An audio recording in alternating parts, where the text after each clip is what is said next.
700 টাকায় কৃষক শ্রমিকের দৈনিক হাজিরা টাকার কথা থাকলেও এখন কৃষকের এই বিপদের দিনে দুর্দিনে 1900 টাকা যাচ্ছে।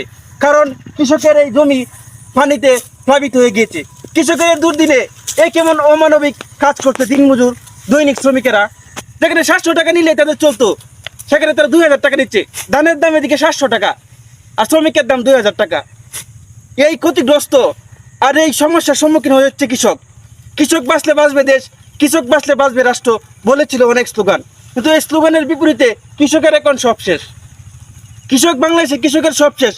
এরকম ক্ষতি কৃষক কি কাটিয়ে উঠতে পারবে কিনা তা আশঙ্কাজনক। আপনারা দেখছেন যে এখানে কৃষক বা শ্রমিকেরা অনেকে আছে, তারা কিন্তু কঠিন সময় পার করতেছে শুধুমাত্র আমরা মানুষ রূপী কিছু অমানুষের কার্যকলাপের জন্য। মানুষ হওয়া সত্ত্বেও আমরা একজনের বিপদ দেখলে তার দ্বিগুণ বাড়িয়ে দেই। সেটা বন্যা আসলে বাড়িয়ে দেয় মোমের দাম, কৃষি জমি ডুবে গেলে বাড়িয়ে দেয় কামনার দাম, 500 থেকে 2000 বানিয়ে দিই।